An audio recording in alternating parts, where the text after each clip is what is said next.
পবিত্র রমজান মাসের বিদায়ে মন খারাপ মুমিনদের, তবে পশ্চিম আকাশে দেখা গিয়েছে সওয়ালের চাঁদ। দুঃখ আর আনন্দের মিশেলে রাত পোহালে সিয়াম সাধনার শেষে আত্মত্যাগের ঈদ উল ফিতর। ঈদের আনন্দে উদ্বেলিত গোটা মুসলিম বিশ্ব, বাদ নেই গ্রাম বরাক সহ উত্তর পূর্ব ভারত।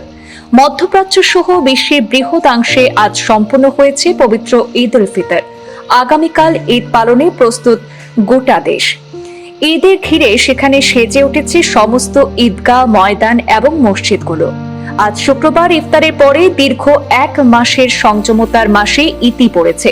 এবার যদিও বেশ স্বস্তিদায়ক আবহাওয়ায় রমজান মাস অতিবাহিত হয়েছে, তবে ঈদে প্রকৃতির ভ্রুক্ষেপ রয়েছে। সব মিলিয়ে মূল্যবৃদ্ধি, অভাব, অনটন আর প্রকৃতির ভ্রুক্ষেপকে সঙ্গী করে আগামীকাল শনিবার পালিত হবে ঈদ উল ফিতর। এক ঝলকে দেখে নেব বরাক উপত্যকার প্রধান ঈদগাহ সমূহে নামাজের সময়সূচি। বারুইগ্রামের চেরাগী ঈদগাহে ঈদের নামাজ অনুষ্ঠিত হবে সকাল ৮টায়। নিলামবাজারের ঐতিহাসিক আটপীর ও বাঘের মোকাম ঈদগাহে জামাত সকাল ৮টায়। করিমগঞ্জ টাউন ঈদগাহে ঈদের নামাজ অনুষ্ঠিত হবে সকাল ৯টায়। রাতাবাড়ি টঙ্গিবাড়ি ঈদগাহ ময়দানে সকাল ৮টায় অনুষ্ঠিত হবে ঈদের জামাত। বদরপুর বুন্দাশিল ঈদগাহের ঈদের জামাত সকাল ৮:৩০টায়। বদরপুর আদমখাকি সংলগ্ন ঈদগাহে নামাজ সকাল ৮টায়। শিলচরে ইটখোলা ঈদগাহে ঈদের জামাত সকাল ৯টায়। মেহেরপুর ঈদগাহে ঈদের নামাজ সকাল ৮:৩০টায়। সোনাবাড়ীঘাট নুরুল হক চৌধুরী ঈদগাহে নামাজ সকাল ৮:৩০টায়। ধনেহরিতে নামাজ অনুষ্ঠিত হবে সকাল ৯টায়।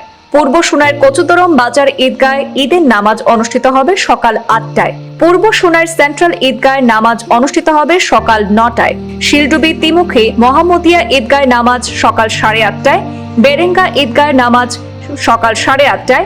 ভাগা বাজারে বাম ঈদগাহে নামাজ অনুষ্ঠিত হবে সকাল ৯টায়। ঈদের মূল বার্তা ভালোবাসা, সহমর্মিতা এবং সম্প্রীতি। সংযম ও ত্যাগের এই রমজান মাস শেষে নতুন আশার আলো নিয়ে আসা ঈদ উল ফিতর সকলের জীবনে বয়ে আনুক শান্তি, সুখ এবং মানবতার বন্ধন আরো দৃঢ় হোক। এই প্রত্যাশাতে উৎসবের আনন্দে মেতে উঠতে প্রস্তুত বরাক সহ সমগ্র দেশ। সেই সাথে আমাদের পূর্বাঞ্চল প্রতিদিনের পক্ষ থেকেও সকলকে জানাই ঈদ মোবারক।